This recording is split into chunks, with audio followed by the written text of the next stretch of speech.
বা ବ୍ୟବସାୟ 28 Genesis 37:28 ଯୋସେଫଙ୍କ ଭାଇମାନେ ଯୋସେଫଙ୍କୁ ମିଦିୟନୀୟ ବଣିକ ମାନଙ୍କ ହସ୍ତକୁ 20ଟି ରୌପ୍ୟ ମୁଦ୍ରା ଦେଇ ବିକ୍ରୟ କରିଦେଲେ।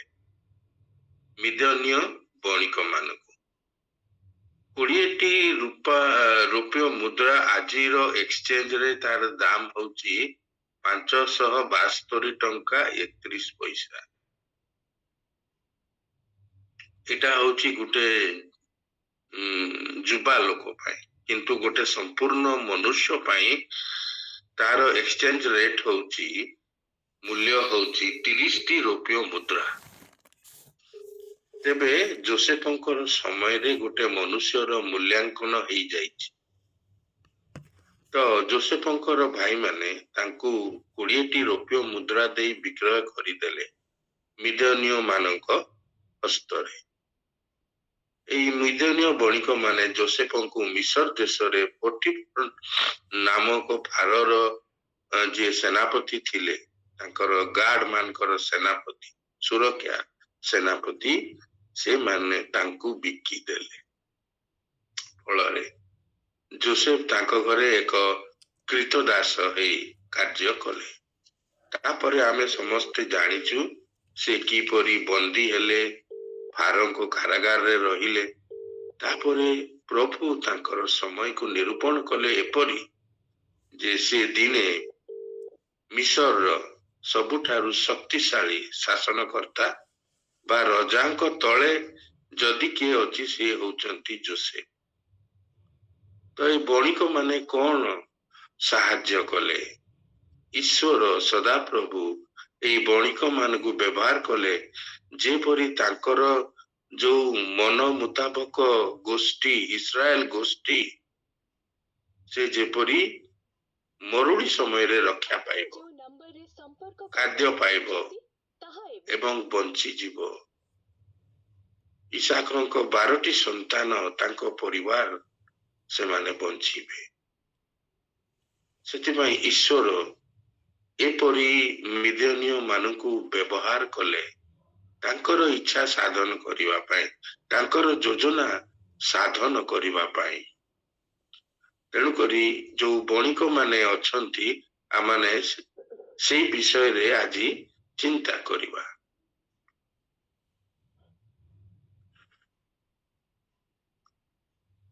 ଅବ୍ରାହାମଙ୍କର ସ୍ତ୍ରୀ ସାରା ଯେତେବେଳେ ସେ ମୃତ୍ୟୁ ଭୋଗ କଲେ, ଅବ୍ରାହମ ଚାହିଁଲେ ତାଙ୍କର ସ୍ତ୍ରୀଙ୍କୁ ଗୋଟିଏ ଭୂମିରେ କବର ଦେବା ପାଇଁ। ଅବ୍ରାହମ ଯାଯାବର ପରି ବୁଲୁଥିଲେ। ଯେତେବେଳେ ଯେଉଁଠି ଈଶ୍ୱର ତାଙ୍କୁ ଡାକୁଥିଲେ ସେ ରହୁଥିଲେ, ଯେତେବେଳେ କହୁଥିଲେ ତୁମର ତମ୍ବୁ ପକାଅ ସେ ରହୁଥିଲେ।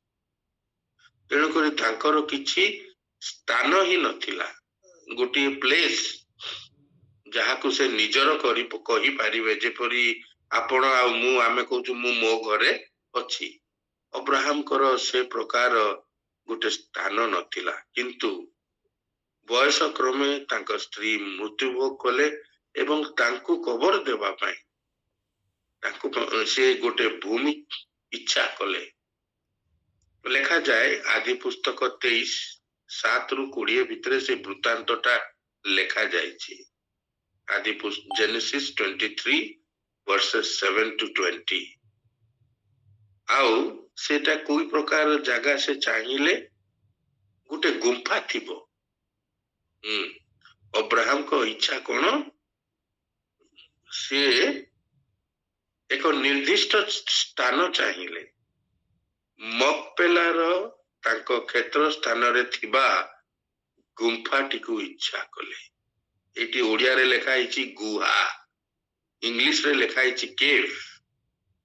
ଜମି ସହିତ ଗୋଟେ ଗୁମ୍ଫା ଦରକାର ଥିଲା। ସେ ନିର୍ଦ୍ଦିଷ୍ଟ କଲେ, ଇଚ୍ଛା କଲେ। ଯୋଉ ସ୍ତ୍ରୀଙ୍କୁ ସେ ଅତ୍ୟନ୍ତ ଭଲ ପାଉଥିଲେ, ତାଙ୍କୁ କି ପ୍ରକାର ଭାବରେ ସେ ଖବର ଦେବେ। ଆଉ এই ক্ষেত্রটি ଏଫ୍ରୋନଙ୍କର। ଆଉ ସେ ଯାଇ ଏଫ୍ରୋନକୁ ଅନୁରୋଧ କଲେ, ତୁମେ ଯଦି ସେଇ ଭୂମି ଓ ଗୁମ୍ଫା ମତେ ଦେବ ଯାହାକି ତମର ସମ୍ପତ୍ତି ଅଛି, ମୁଁ ତାହା କିଣି ଆଣିବି, ମୁଁ ତାହା କ୍ରୟ କରିବି, କାରଣ ମୋ ସ୍ତ୍ରୀର ମୃତଦେହ ସେଠାରେ ପଡିଛି, ମୁଁ କବର ଦେବାକୁ ଚାହୁଁଛି। ତ ଏଫ୍ରୋନ ଚାହିଁଲେ, ତୁମେ ମୋ ଜାଗାରେ ଯେଉଁଠି ଚାହିଁବ ସେଇଠି କବର ଦିଅ, ତାହାର ମୂଲ୍ୟ କିଛି ଦେବା ଆବଶ୍ୟକ ନାହିଁ। କିନ୍ତୁ ଅବ୍ରାହମ ଚାହିଁଲେ ସେ ସ୍ଥାନର ମୂଲ୍ୟ ଦେଇକିରି ସାରାଙ୍କୁ କବର ଦେବେ। ତେବେ ଏଫ୍ରୋନ କହିଲେ ଯେ ତାହାର ମୂଲ୍ୟ 400 ସେକେଲ, ରୌପ୍ୟ ମୁଦ୍ରା 400 ସେକେଲ। କିନ୍ତୁ ତୁମେ ସେମିତି ତୁମେ କବର ଦେଇଦିଅ, ମତେ ମୂଲ୍ୟ ଦେବା ଦରକାର ନାହିଁ। ଆମ ଭିତରେ ଏ ପ୍ରକାର କଥା କୌଣସି, ତୁମ ସ୍ତ୍ରୀ ମୃତ୍ୟୁଭୋଗ କରିଛି ଆଉ ତୁମେ କବର ଦେବାକୁ ଚାହୁଁଛ, ସେଇ ଯୋଉ ସ୍ଥାନ ତୁମେ ଚାହୁଁଛ ସେମିତି ତୁମେ କବର, ମତେ ମୂଲ୍ୟ ଦେବା ଆବଶ୍ୟକ ନାହିଁ। କିନ୍ତୁ ଅବ୍ରାହମ 400 ସେକେଲ ଆଗେ ତାଙ୍କୁ ଦେଲେ। ତାପରେ ସେଇ ଗୁମ୍ଫାରେ ସେ ତାଙ୍କ ସ୍ତ୍ରୀକୁ ଖୋଳିକି କବର ଦେଲେ। ଏହି ଭୂମି ଆମେ ଚିନ୍ତା କରିବା, ଏହି ଭୂମି ଅବ୍ରାହମଙ୍କର ବଂଶଧର ମାନେ କାଳକ୍ରମେ ଅଧିକାର କଲେ ଏବଂ ଇସ୍ରାଏଲ ଏକ ଗୋଷ୍ଠୀ ଭାବେ ପରିଚୟ ପାଇଲେ। ଦେଖନ୍ତୁ, ଅବ୍ରାହମ ମୂଲ୍ୟ ଦେଇକି କିଣିଲେ, କିନ୍ତୁ କାଳକ୍ରମେ ସେଇ ଜାଗାରେ ଇସ୍ରାଏଲ ଗୋଷ୍ଠୀ ସେମାନେ ସେଇ ସ୍ଥାନକୁ ସ୍ଥିର କଲେ। ଆଉ ସେ ସ୍ଥାନର ନାଁ ହଉଛି ହେବ୍ରୋନ। ଆଜି ଇସ୍ରାଏଲ କେତେ ବଡ ଗୋଷ୍ଠୀ ହେଇଛି। ଆଗକୁ ବଢିବା, ଆମେ ଦୁଇଟି ସ୍ଥାନରେ ଦେଖିଲୁ, ବଣିକ ମାନଙ୍କର କଥା, ବିଜନେସ ର କଥା, ଟଙ୍କା ଏକ୍ସଚେଞ୍ଜ ର କଥା। ପ୍ରଥମ ରାଜାବଳୀ 5 ଅଧ୍ୟାୟ 1 ରୁ 11 ପଦ। First Kings chapter 5 verses 1 to 11।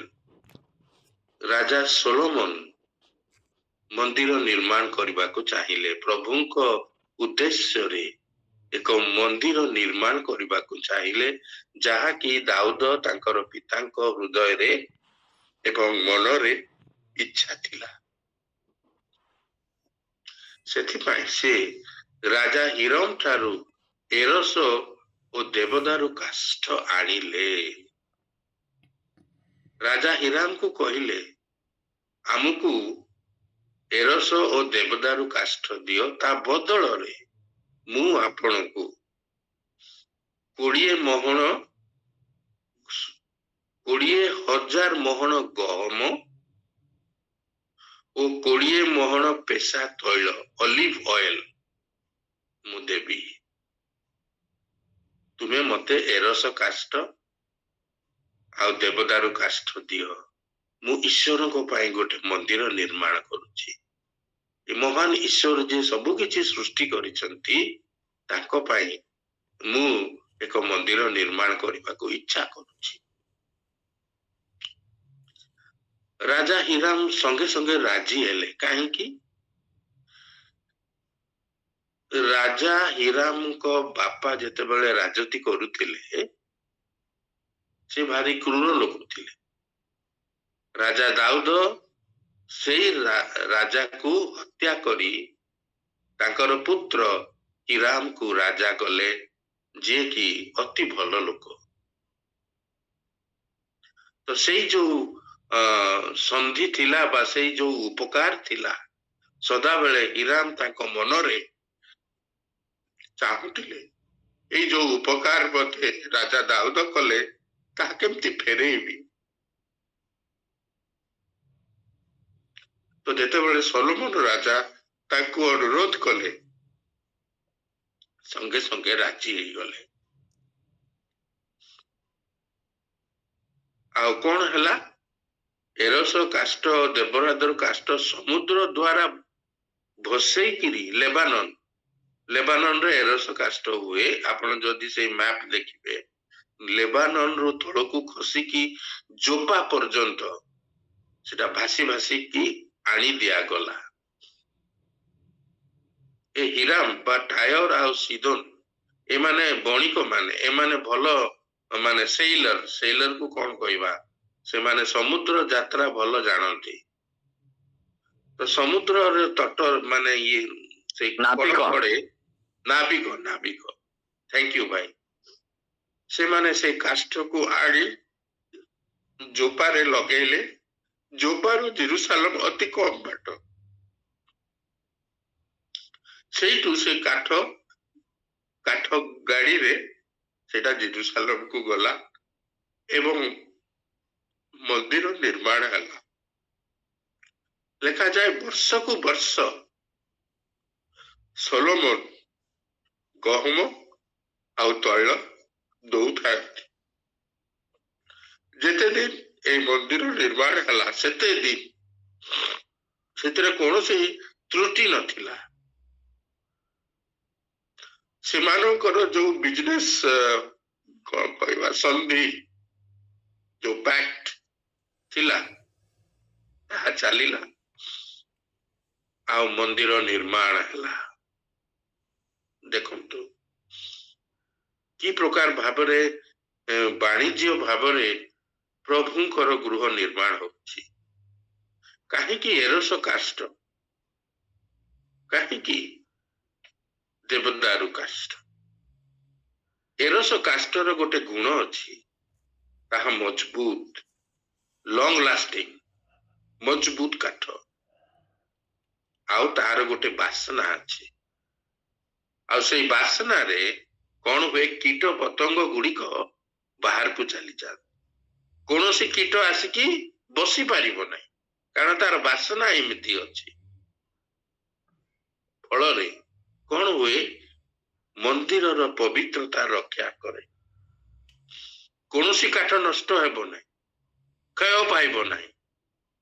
এই ଏରସ କାଷ୍ଟ এটা କଣ କରେ ନା, ଈଶ୍ୱରଙ୍କର ଉପାସନା ଓ ତାଙ୍କର ଉପସ୍ଥିତି ନିମନ୍ତେ ଏକ ଯଥାର୍ଥ ବାତାବରଣ, ଏକ ଉପଯୁକ୍ତ ସ୍ଥାନ ଅଟେ। ସେଥିପାଇଁ ସଲୋମନ ରାଜା ଏରସ କାଠ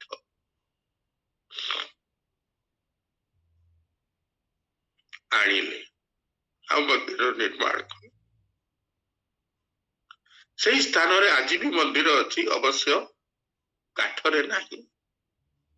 ତୁହାକୁ ରାଜା ମାନେ ତାକୁ ନିର୍ମାଣ କରିଛନ୍ତି, ମନ୍ଦିର ଭାଙ୍ଗିଛି। କିନ୍ତୁ ପ୍ରଥମ ମନ୍ଦିର ଏକ ବିଜନେସ ଟ୍ରିଟିରେ ଆରମ୍ଭ ହେଇଥିଲା। ଆଜି ବି ସେଠାରେ ପ୍ରାର୍ଥନା ହଉଛି। ଆଗକୁ ବଢିବା। ଆଗୋରା ବୋଲି ଗୋଟିଏ ସ୍ଥାନ ଅଛି। ନୂତନ ନିୟମକୁ ଆସିବା, ପୁରାତନ ନିୟମରୁ ନୂତନ ନିୟମକୁ ଆସିବା। ଆଗୋରା ବୋଲି ଗୋଟେ ଜାଗା ଅଛି ଯୋଉଠି ବିଜନେସ ର ମିଟିଂ ହୁଏ, ଯୋଉଠି ପଲିଟିକାଲ ମିଟିଂ ହୁଏ। ପ୍ରେରିତ କ୍ରିୟାରେ ପାଇବେ ଆକ୍ଟସ ଅଫ ଦି ଆପୋଷ୍ଟଲ୍ସ।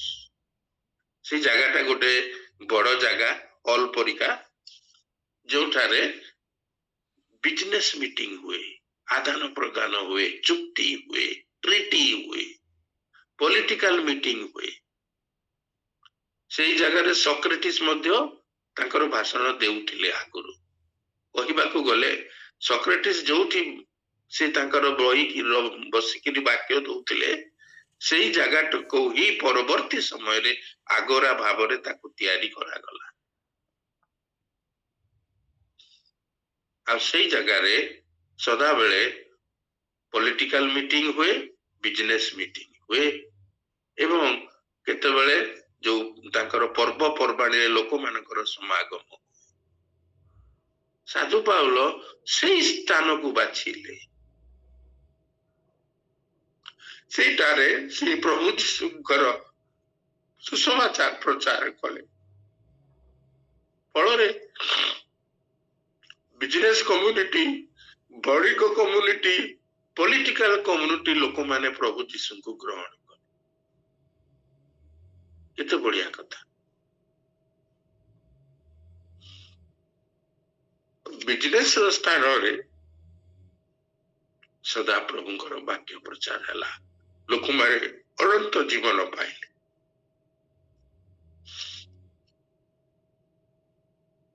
बैगणी वस्त्र तैयारी करबा प्रिस्किला आक्विला भूल कहली तांको पाकु जीवा किंतु बैगणी वस्त्र लुदिया तैयारी करथिले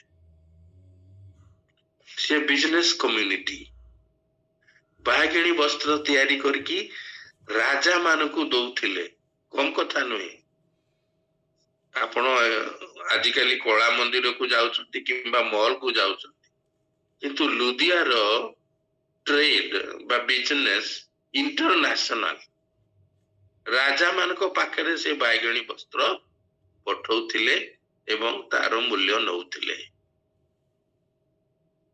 ए जो बैगणी वस्त्र सेति पई समुद्र कूलर गोटे स्क्विड बोली गोटे जीव मिले जहार पेटरे अच्छी गोटे डार्क ब्लू इंक इंक भलिया काली भलिया डार्क ब्लू से कौन हुए ना ईश्वर एमती सृष्टि करिसंती जदी को बड़ माछ ताकू खाइबा को आसीबो से कौन करिवो ना एई डार्क ब्लू इंक टाकू बा से कलर रो फ्लूइड से छाड़ी दबो जोर रे फल से माछ आउ देखि पारिबो नै जो माछ खाइबा को आछि से स्क्विड टाकू देखि पारिबो नै आउ से चली जीवो तो स्क्विड से रक्षा पाई जाउछि तेणु करी समुद्र तटरे ताकू मिलिबो तेणु करी लुदिया समुद्र कूल को जाउछि सेटाकू कलेक्ट करूछि से जो फ्लूइड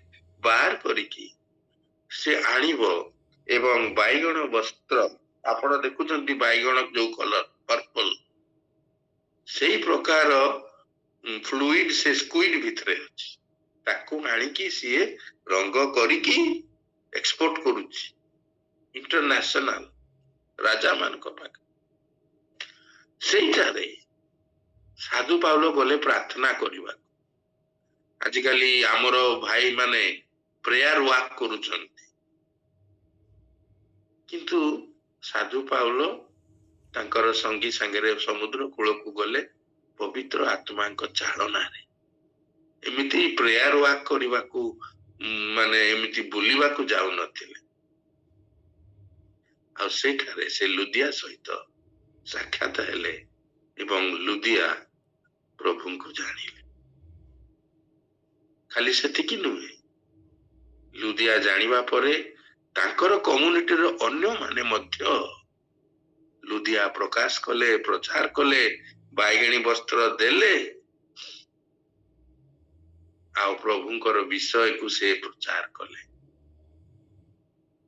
कारण से अनंत जीवन पाइले आनंद पाइले वर्तमान तांकर जो बिजनेस से आनंद रे करूचंती आगुरु बहुत मु केमिति ए रजा पाकु पठेबी ऑर्डर आसीची से जगह को बहुत दूर आ मो पाखरे वर्तमान से स्क्विड आउ बेसी नाही जाय की कलेक्शन करिया को पड़िबो लोक मान को तांकु पठेबा बहुत गुडे ऑर्गेनाइजेशनल स्किल दरकार होतला आ ताको पाखरे थिला भी किंतु वर्तमान से आनंद रे करूचन खुशी रे करूचन खाली सेति की नुहे जहा तो वस्त्र करूचंती करूचंती अन्य मान को मध्य प्रचार करूचंती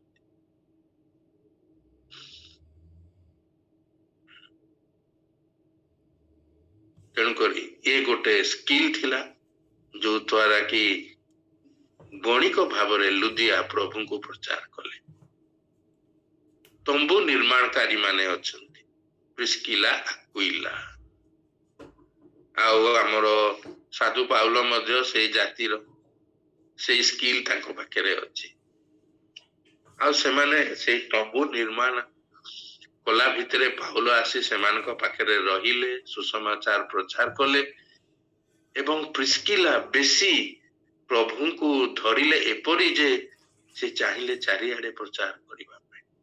ସେମାନେ ମଧ୍ୟ ସାଧୁ ପାଉଲଙ୍କ ସଙ୍ଗରେ ଗଲେ। ଏ ତମ୍ବୁ କୋଉମାନେ ବ୍ୟବହାର କରନ୍ତି? ଖେଳାଳି ମାନେ, ଆଥଲେଟ୍ସ ମାନେ, ଯୋଉମାନେ ଦୌଡ଼ା ଦୌଡ଼ି କରନ୍ତି, ଯୋଉଠି ଖେଳ ଆଉ କୁଦ ସବୁ ଅଛି, ସେମାନଙ୍କୁ ତମ୍ବୁ ଦରକାର। ସେଠାରେ ପକେଇଲେ ସମସ୍ତେ ରହିବେ।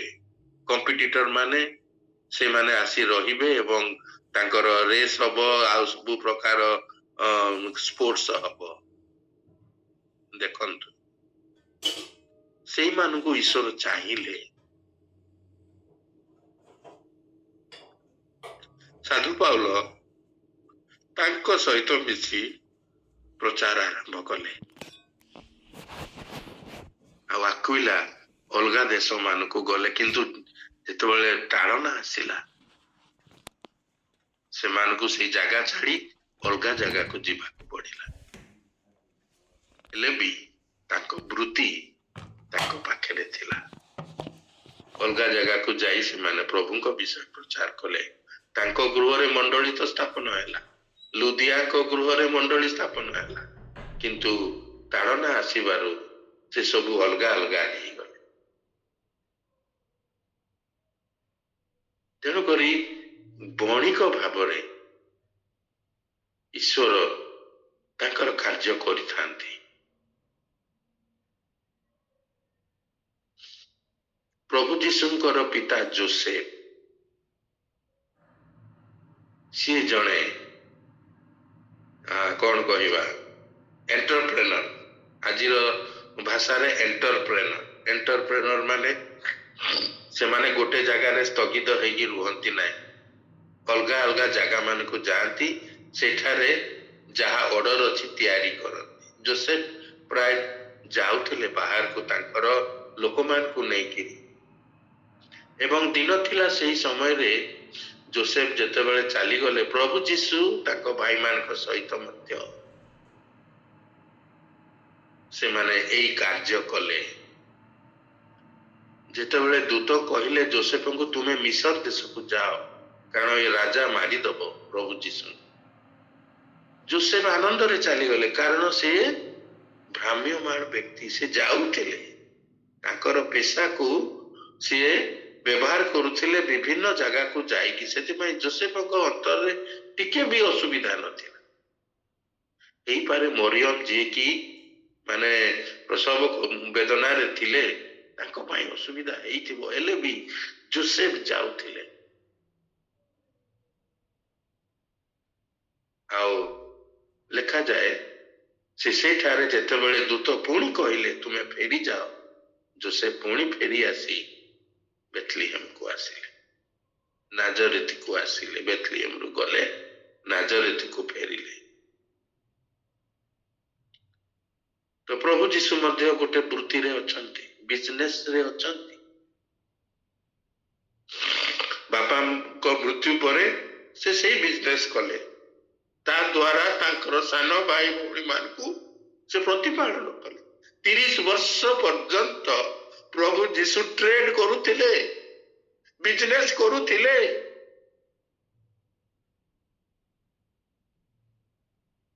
ତିରିଶ ବର୍ଷ ପରେ ଯେତେବେଳେ ସିଏ ଲୋକମାନଙ୍କୁ ସ୍ୱର୍ଗ ରାଜ୍ୟ ବିଷୟରେ କହିବାକୁ ଲାଗିଲେ, ସିଏ ଗୋଟେ ଦୃଷ୍ଟାନ୍ତ ଦେଲେ।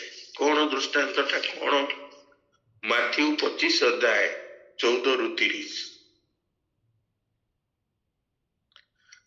ମାଥ୍ୟୁ 25:14-30। କଣ? ତୋଡ଼ା। ଜଣେ ରାଜା ତାଙ୍କର ଭୃତ୍ୟ ମାନଙ୍କୁ କାହାକୁ 10 ତୋଡ଼ା, କାହାକୁ 5 ତୋଡ଼ା, କାହାକୁ 1 ତୋଡ଼ା ଦେଲେ। ଯାଅ, ତୁମାନେ ଏହାକୁ ବ୍ୟବହାର କର, ବିଜନେସ କର, ଆଉ ତୁମର ଯାହା ମୁଁ ତମକୁ ଦେଇଛି ତୁମେ ତାକୁ ବୃଦ୍ଧି କର, ବିଜନେସ କର। ଆଉ ଯିଏ 5 ତୋଡ଼ା ପାଇଥିଲା ସେ ଆଉ 5 ତୋଡ଼ା ଆଣିଲା, ଯିଏ 10 ତୋଡ଼ା ପାଇଥିଲା ସେ ଆଉ 10 ତୋଡ଼ା ଆଣିଲା। ଯାହାକୁ 1 ଦିଆଯାଇଥିଲା ସେ ମାଟିରେ ପୋତି ଦେଲା। ଆଉ ପ୍ରଭୁ କର୍ତ୍ତା ତାଙ୍କ ଉପରେ କ୍ରୋଧାନ୍ୱିତ ପ୍ରେରିତ ହେଲେ ତାଙ୍କୁ ଅନ୍ଧକାରରେ ପକେଇ ଦିଅ କହିଲେ ଆଉ ତାର ତୋଡ଼ା ନେଇକି ଯାହାର ଦୋଷ ତୋଡ଼ା ଅଛି ତାକୁ ଦେଇଦିଅ। ଏଟା ପ୍ରଭୁ ଯୀଶୁଙ୍କ ଦୃଷ୍ଟାନ୍ତ ମନେ ରଖିବା। ସଦାପ୍ରଭୁ ଆମକୁ ବହୁତ ଗିଫ୍ଟ ଦେଇଛନ୍ତି, କାହାକୁ ବୁଣିବାକୁ, କାହାକୁ ଆଉ କଣ କରିବାକୁ, କିନ୍ତୁ ତାକୁ ଆମେ କେମିତି ବ୍ୟବହାର କରୁଛୁ ପ୍ରଭୁଙ୍କ ପାଇଁ। ଅନେକ ଗୁଡ଼ିଏ ସ୍କିଲ୍ ଡେଭଲପମେଣ୍ଟ ଅଛି। ଶୀତ ଥଣ୍ଡା ମାସରେ ମା ମାନେ ସ୍ୱେଟର ବୁଣନ୍ତି ପିଲାମାନଙ୍କ ପାଇଁ। ଆଜିକାଲି ଅବଶ୍ୟ ବୁଣୁଛନ୍ତି କି ନାହିଁ, ମୋ ମା ବୁଣୁଥିଲେ, ମତେ ବହୁତ ସ୍ୱେଟର ବୁଣିକି ସାନଟି ବେଳୁ ବଡ଼ ହେଲା ପର୍ଯ୍ୟନ୍ତ ଦେଇଥିଲେ ବୁଣିକି।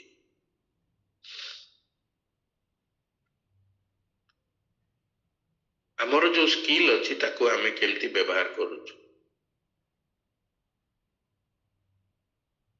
ଅନେକ ସମୟରେ ଆମେ ଭାବୁ ବିଜନେସ୍ ରେ ଠକ ଅଛି, ଅସୁବିଧା ଅଛି, ସେଥିରେ ପବିତ୍ରତା ନାହିଁ। ପ୍ରଭୁ ଚାହାନ୍ତି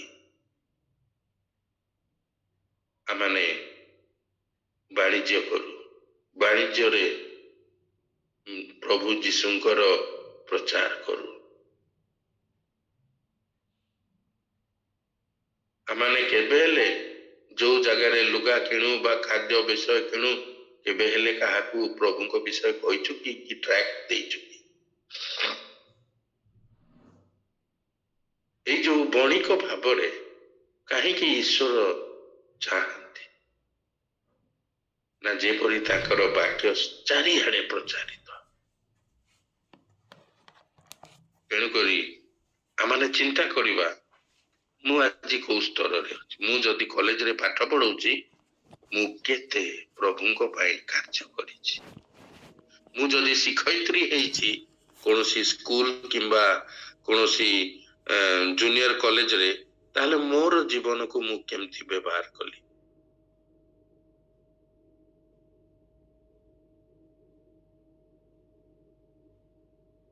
ଆଜି ବି ଟାୟାର ଆଉ ସିଦନ ଜାଗାଟା ବି ବିଜନେସ୍ ସେଣ୍ଟର ହେଇଛି ୟୁରୋପ। ଏଟା ବିଜନେସ୍ ହଉଛି, କିନ୍ତୁ କେତେ ପ୍ରଭୁଙ୍କର ପ୍ରଚାର ହଉଛି ସେଇଟା ଏବେ ଆଉ ମୁଁ ଜାଣି ନାହିଁ, କିନ୍ତୁ ସେଟା ଅଛି।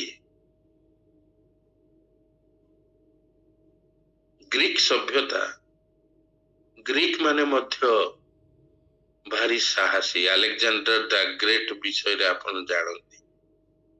ସେ ଯୁଆଡେ ଯାଉଥିଲେ ସେ ଦେଶର ସୁନା ଆଉ ସେ ଦେଶର କଣ କହିବା କ୍ୟାଟଲ ବା ପଶୁ ସମ୍ପଦକୁ ନେଇ ଯାଉଥିଲେ। କାହିଁକି? ତାଙ୍କ ରାଜ୍ୟରେ ସୁନା ଦରକାର, ତାଙ୍କ ରାଜ୍ୟରେ ପଶୁ ଦରକାର, ତାଙ୍କର ସୈନ୍ୟ ଦଳ ଖାଇବେ। କିନ୍ତୁ ସେମାନେ କଣ ଦେଇ ଯାଉଥିଲେ? ଆର୍କିଟେକ୍ଚର, ତାଙ୍କର ମୂର୍ତ୍ତି ତିଆରି କରୁଛନ୍ତି। ଆଜି ବି ଗୃହ ମାନଙ୍କରେ ଗ୍ରୀକ ଆର୍କିଟେକ୍ଚର ବ୍ୟବହାର ହଉଛି। ବଡ ବଡ ବିଲ୍ଡିଂ ରେ ଗ୍ରୀକ ଆର୍କିଟେକ୍ଚର। ଗ୍ରୀକ ଆର୍କିଟେକ୍ଚର କଣ? ଆର୍କ।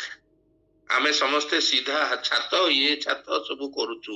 ସେତେବେଳେ ସମୟରେ ସେମାନେ ଆର୍ଚ କରୁଥିଲେ ଏମିତିଆ। ସେ ଘର ଶୀଘ୍ର ଭାଙ୍ଗୁ ନଥିଲା। ସେଇ ଘରର ଟାଇଲ କାଢିକି ଗୋଟେ ରୋଗୀ ବି ପ୍ରଭୁ ଯୀଶୁଙ୍କ ସାମ୍ନାକୁ ଆସିପାରୁଥିଲା।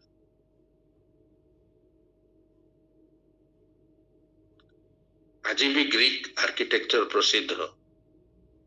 ଆମେ ବେଳେ ବେଳେ ଆମ ବାଲକୋନିକୁ ଗ୍ରୀକ ଆର୍କିଟେକ୍ଚର ଭଳିଆ କରିଦଉଛୁ। ଯଦିଓ ଲମ୍ବା ଛାତ ଅଛି, ଆଉ ବାଲକୋନିଟା ସେମିତି କରିଦଉ, ସୁନ୍ଦର ଦେଖାଯିବ।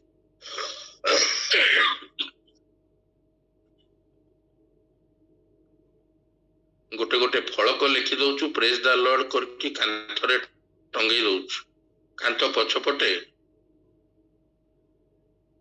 ସ୍ପାଇଡର ଅଛି, ମଇଳା ସବୁ ଅଛି, ତାକୁ ପୋଛିବୁ ନା, ସେମିତି ଟଙ୍ଗେଇ ଦେଇଛୁ। ତ ଆମେ ଲେଖିଛୁ। ଆଉ ତାଙ୍କ ଘରେ ଦେଖିଲି, ବିନୟ ଭାଇ ଘରେ ଦେଖିଲି, ଆଉ ମୁଁ ଡାଇନିଂ ଟେବୁଲର କାନ୍ଥରେ ମୁଁ ସେଟା ଟଙ୍ଗେଇଲି, ପ୍ରେଜ ଦ ଲର୍ଡ। ଗଲା ଅନ୍ତରରେ କଣ?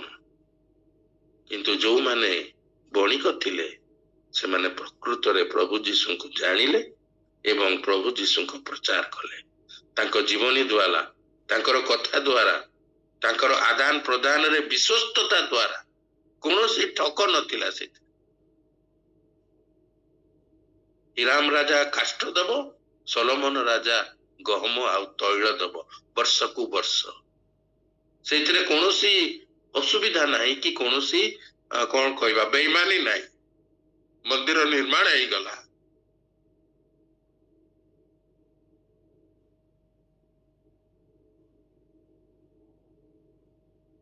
ଆଜି ଆମମାନେ କି ପ୍ରକାର ଭାବରେ ପ୍ରଭୁ ଯୀଶୁଙ୍କର କଥା କରୁଛୁ, ପ୍ରଭୁ ଯୀଶୁଙ୍କୁ କେମିତି ଆମମାନେ ପ୍ରଚାର କରୁଛୁ। ଗୀତ ଦ୍ୱାରା ମଧ୍ୟ ପ୍ରଚାର ହଉଛି। ଆଜି ଯୋଉ ଭାଇ ଭଉଣୀ ମାନେ ସୁନ୍ଦର ଗୀତ ଗାଇଲେ, ସେମାନେ ଯଦି ତାହା ରେକର୍ଡିଂ କରିକି ଛାଡ଼ିବେ ୟୁଟ୍ୟୁବରେ କିମ୍ବା ଗୋଟେ ସିରିଜ ଅଫ ଗୀତ କରିକି ଛାଡ଼ିବେ, ଅନେକ ଲୋକ ପ୍ରଭୁଙ୍କୁ ପାଇବେ। ଅନେକ ଲୋକ ପ୍ରଭୁଙ୍କୁ ଜାଣିଯିବେ।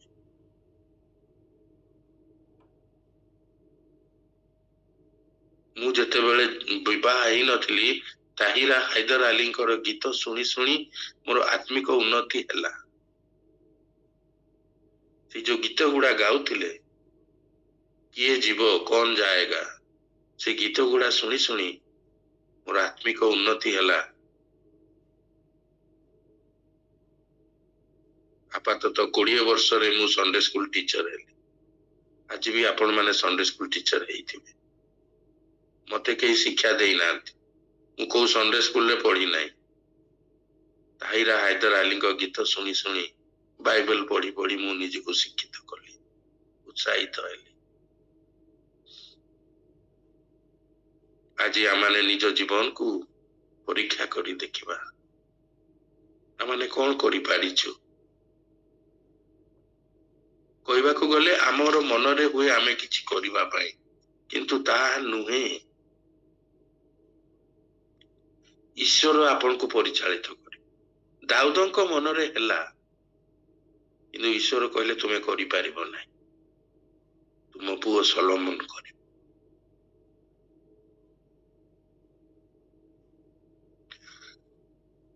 ସାଧୁ ପାଉଲଙ୍କୁ ପରିଚାଳନା ବା ପବିତ୍ର ଆତ୍ମାଙ୍କ ଚାଳନା ହେଲା ସମୁଦ୍ର କୂଳକୁ ଯାଅ, ସେଠି ଲୁଦିଆ ଅଛି।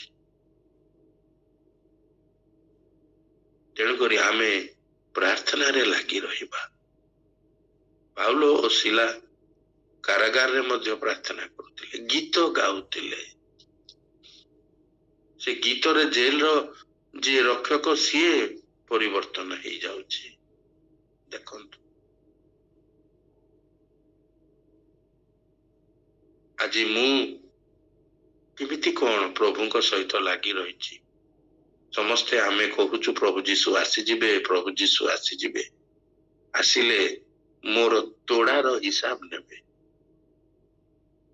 ମତେ କେତେ ତୋଡ଼ା ଦେଇଛନ୍ତି ଆଉ ମୁଁ କଣ ତାକୁ କରିଛି।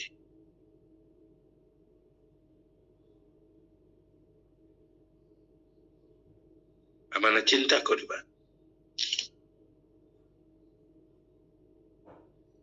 ଆମମାନଙ୍କର ଆପଣମାନେ ସମସ୍ତେ ଜାଣିଥିବେ, ଜିତୁ ଲିମା ଭାଇଙ୍କର ଆକ୍ସିଡେଣ୍ଟ ହେଇଗଲା। ସେ ବହୁତ ପ୍ରଚାର କରନ୍ତି, ପ୍ରଭୁଙ୍କୁ ସେ ପ୍ରକାଶ କରନ୍ତି।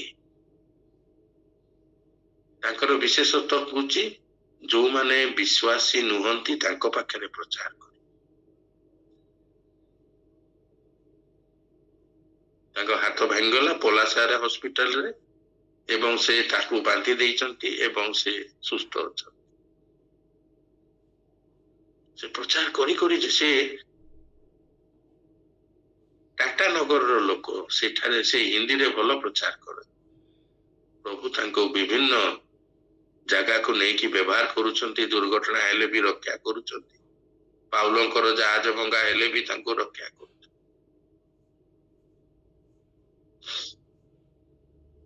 ଆମମାନେ ଚିନ୍ତା କରିବା, ଏଇ ସବୁ ଆମମାନଙ୍କର ଯାହା ତୋଡ଼ା ମିଳିଛି ତାହା କିପରି ପ୍ରଭୁଙ୍କ ପାଇଁ ବ୍ୟବହାର କରିବା। ପ୍ରଭୁ ଆପଣମାନଙ୍କୁ ଆଶୀର୍ବାଦ କରନ୍ତୁ। ଓଭର ଟୁ ଆମମାନଙ୍କର ବୀରେନ୍ଦ୍ର ଭାଇ କିମ୍ବା ଯିଏ ପରିଚାଳନା କରୁଛନ୍ତି ମଧୁସ୍ମିତା Praise the ଭଉଣୀ Lord. Praise the Lord. ସଭାଟିକୁ